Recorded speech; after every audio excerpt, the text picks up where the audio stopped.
right now, premiums are good. I mean, relatively good. They're up higher from where they were a few months ago, but they haven't gone nuts.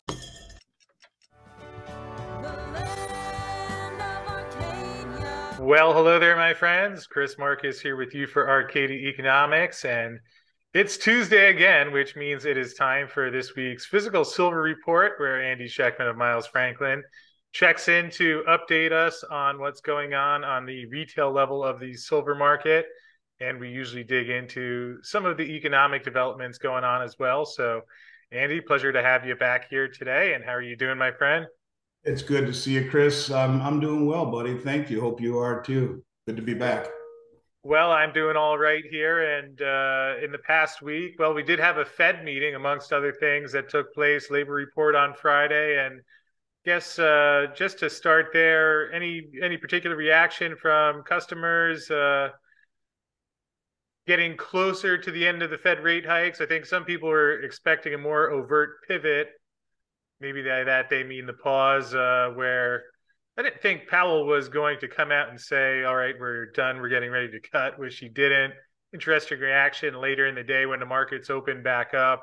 Did see gold spike again, but curious what the order flow has been like and what you've been seeing in the week since all that happened. Yeah, I mean, with what had happened with the other three banks opening up a few days ago, down 40-50%, and they halted trading on a couple of them. I thought it would be much more chaotic. It hasn't been. It's been steady.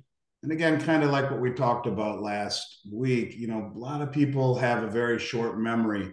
And the way that JP Morgan was able to quietly paper over this last bank failure, I think people have the anxiety has subsided a bit. There are still a lot of people that are very aware of what's happening, very aware of the moves that are being made on behalf of the Fed, or the moves that Powell is making are things that are, I guess, on the periphery in most of my clients' mind's eyes. It's more along the lines of what's happening with the regional banks and what is happening with the risk, if you will, of leaving your money inside of a regional banking system that can very quickly turn bad. And so, no, nothing to speak of in terms of the movement by Powell. I was interested in looking at the difference, between the 1 month Treasury, which has popped up to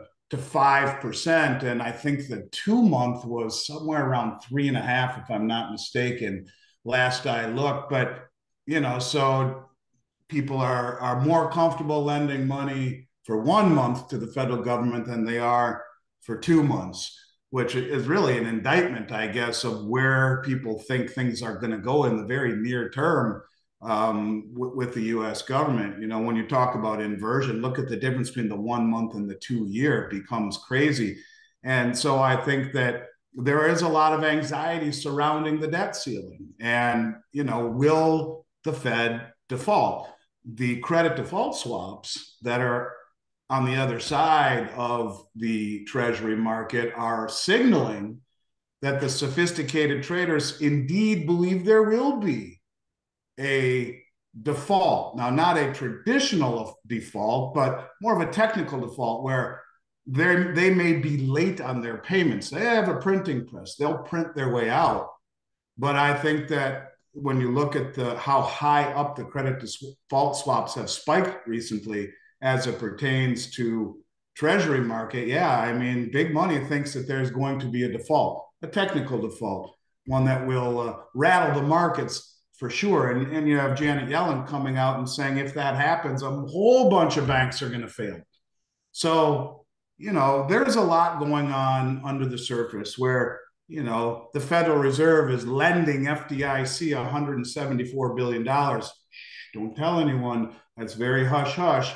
But things that are happening under the surface, behind the scenes, I think people here are more aware of it than meets the eye, and they see the very, very big picture, realizing that pussyfooting of 25 basis points really isn't what is breaking the system. I mean, if I were king for the day, the first thing I'd do is jack the federal funds rate up to 10%. I would not allow the money markets to put their money into the reverse repo market. And I'd blow this whole thing up and start the healing process now. They're not doing that. They're dragging it out. They're hiding the truth. They're making it more difficult for the average person to get out of the way of what they don't see coming. People who've been listening to you for a long time are more keenly aware of what is coming, and their concerns are not related to what the Fed did or didn't do, but more along the lines of how this all plays out when Mother Nature and the laws of economics finally take hold. Yeah, and as you mentioned, that debt ceiling that is coming up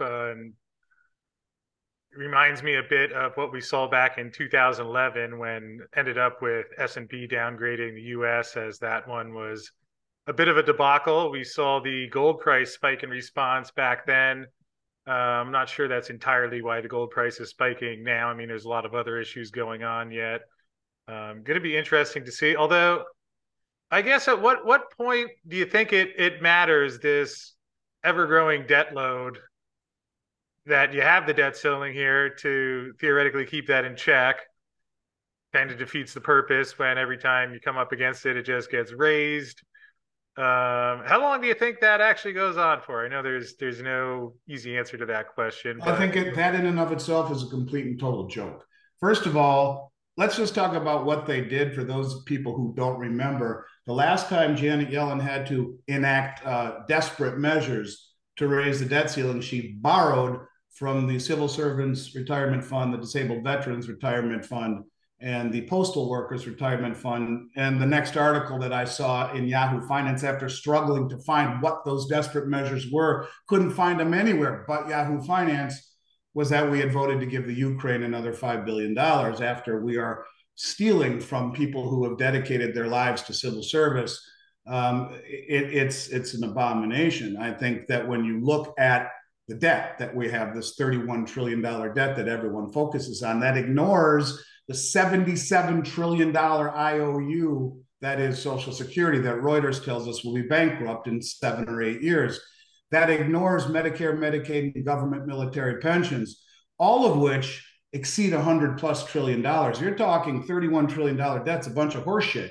You got another 4 times that almost in off-balance sheet obligations that no one seems to want to discuss in this open discussion. And I think this all fits into my biggest concern, and that is reasoning behind the world wanting to push away from the US dollar, pull away.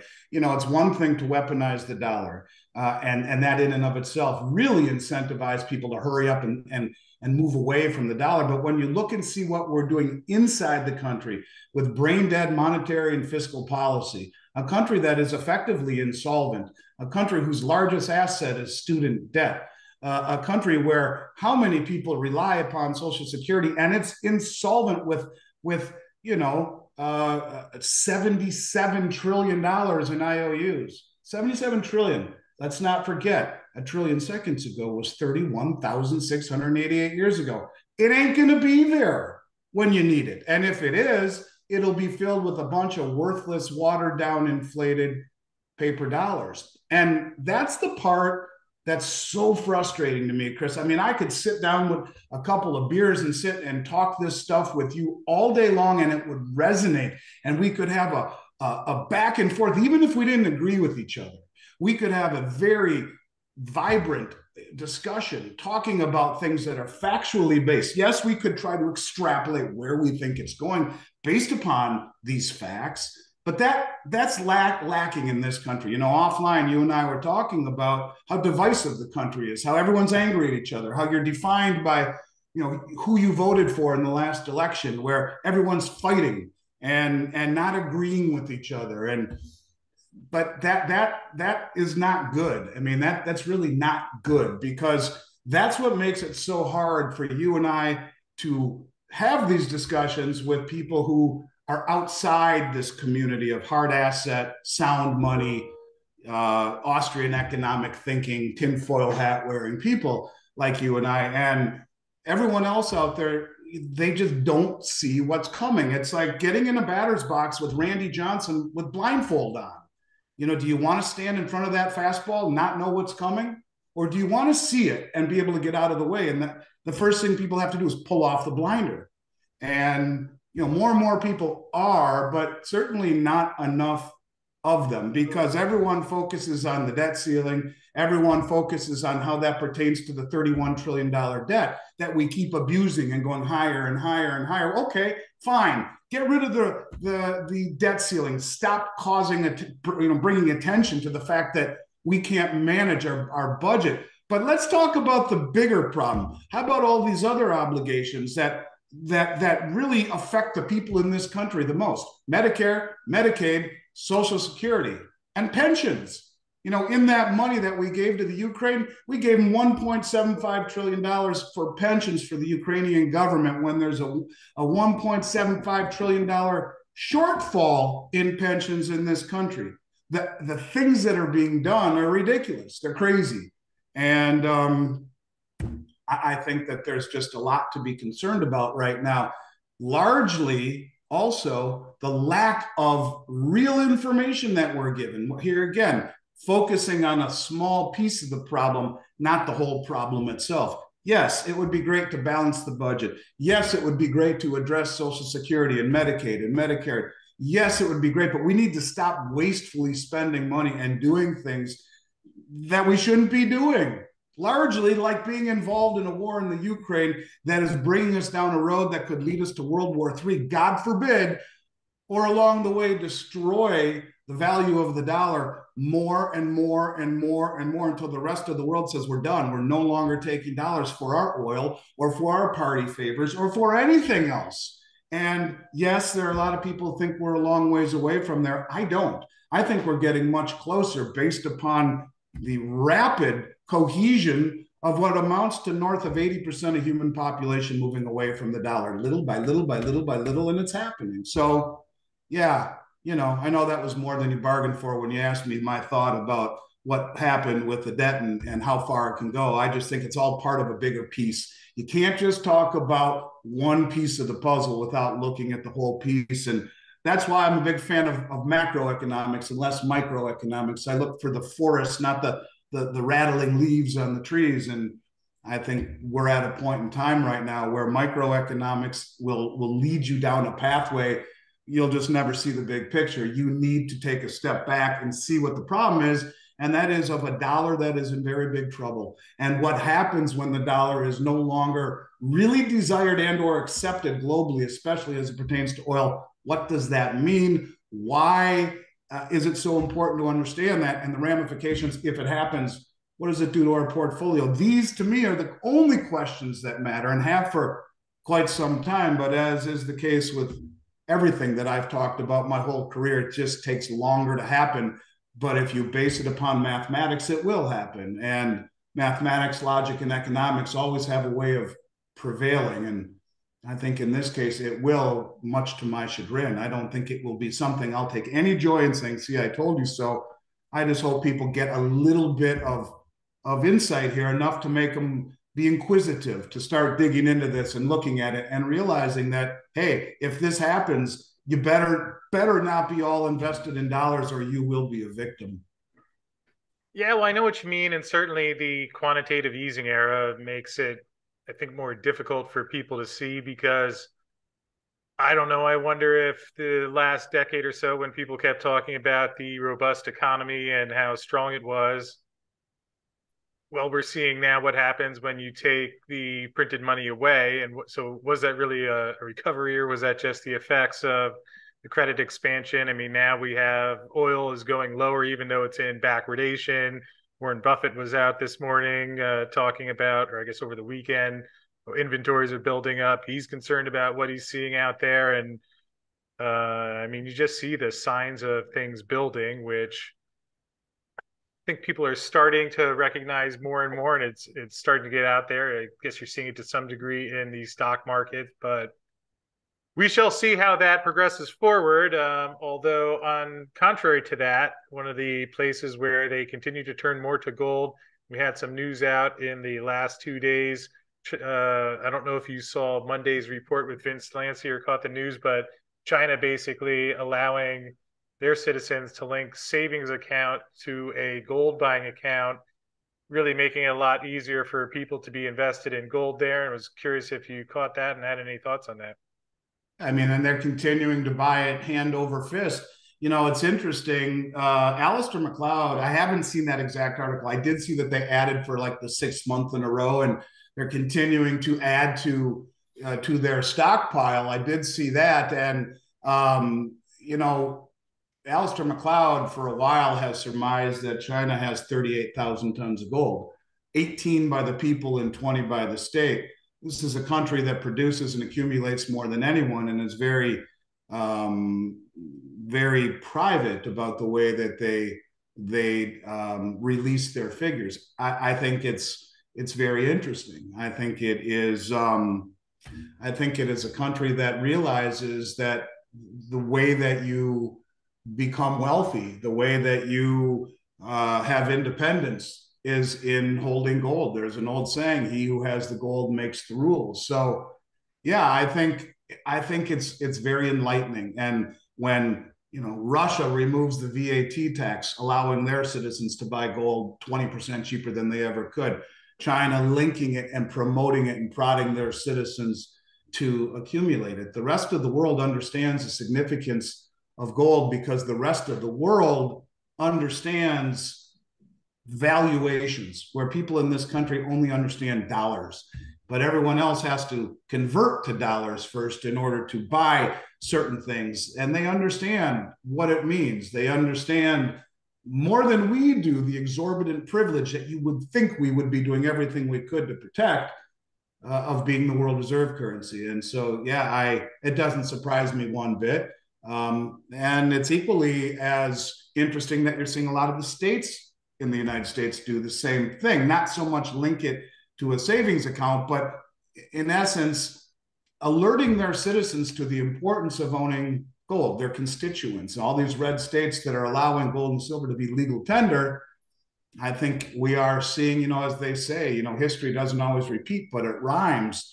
Gold and silver have been money for 5,000 years. We've gone through a long period of time where it hasn't been money, but it seems that trend is starting to come full circle again, whether it be in Texas or in Beijing. I mean, the gold is timeless, and silver is timeless, and it is wealth, and it does not surprise me one bit, nor does it surprise me that the country itself of China is continuing to voraciously accumulate all the gold and silver that they can accumulate. Yeah, and I'm curious, with the current price level, we see gold still over $2,000, silver still under 30. You've mentioned before how there's been a big shift towards silver versus gold from a lot of your customers. Has that changed at all? Where gold certainly getting a lot more attention in the recent weeks and months. Have you seen any alteration to that balance? Yes, I have, more so than I have in 3 years. Gold has gotten a lot more attention. And I don't know why. I mean, look, whether it be the fact that the BIS looks at gold differently, maybe it's the fact that the central banks are buying more in the last 18 months than at any time in history. Maybe it's because the banking system freaked people out so much that these very large orders are much easier to place in gold than in silver in terms of logistics, where you could have $100,000 worth of gold in your two front pockets and sprint to the car. Yeah, your pants may be hanging down a little bit, past your waist, but the point of it is that you're talking 50 ounces or less, 48 ounces of gold that would weigh 3 pounds versus 240 pounds in silver. Well, what if it's $1 million? Now you got a ton of weight in silver versus a manageable 500 ounces of gold, which you could put in a briefcase and still sprint to your car. But you'd have to have a few wheelbarrows and 7 or 8 trips if it were silver, and then you'd be riding on the rims. So yes, I think their gold has kind of reawoken, if you will, on the retail side. It doesn't deduct from the fact that silver is still the best investment on the planet, in my opinion.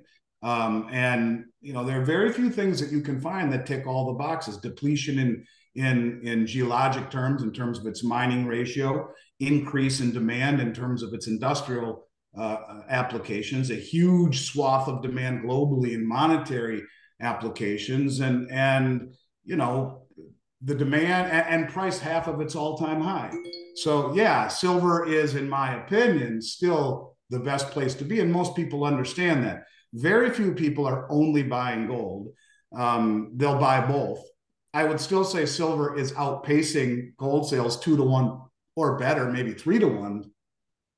But you know, gold has experienced a kind of a rebirth in terms of its demand, because frankly, really since the pandemic, it would have been 7, 8, 9 to 1 silver to gold. No one was buying gold, and now all of a sudden, gold is being recognized again for its preservational purposes.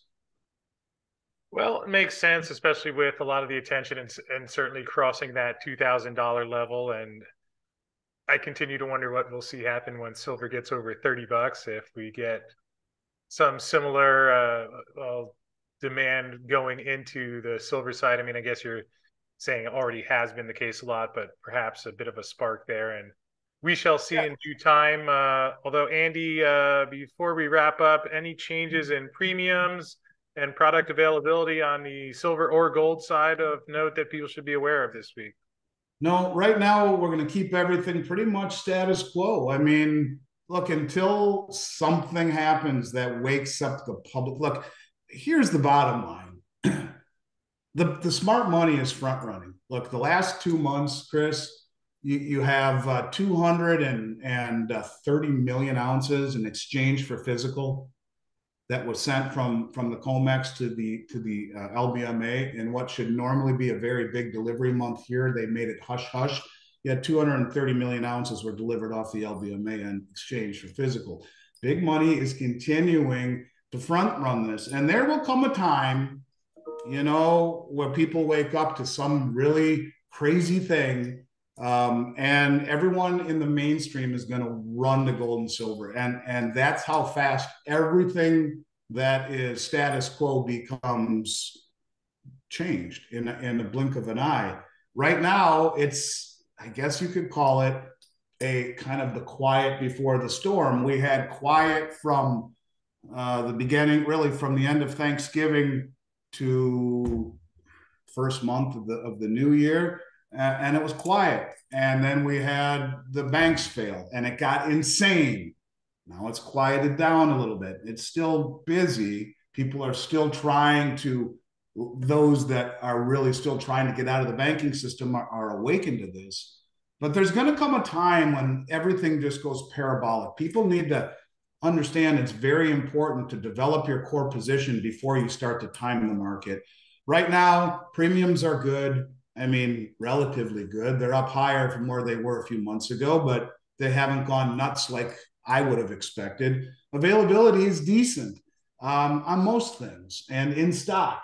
So it's kind of a weird time. Normally, summer or leading into summer is, we call it the summer doldrums. You got Europe going on vacation. You got people, you know, getting out and enjoying things. And especially after a couple of years of a pandemic, you know, typically you would expect summer to be very quiet in this industry. And I think it will be anything but that. But for those looking to add to their gold and silver portfolio, to do what the rest of the world seems to be quietly doing and successfully doing, and de-dollarizing, it's a good time to do it. We still have the kangaroos on special at $485 over spot, and they are in stock and ready for immediate delivery.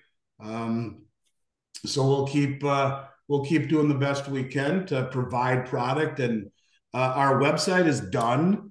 It is being soft launched in my office today. I hope to launch it to the public at the end of the week or Monday. It's done, and it looks great.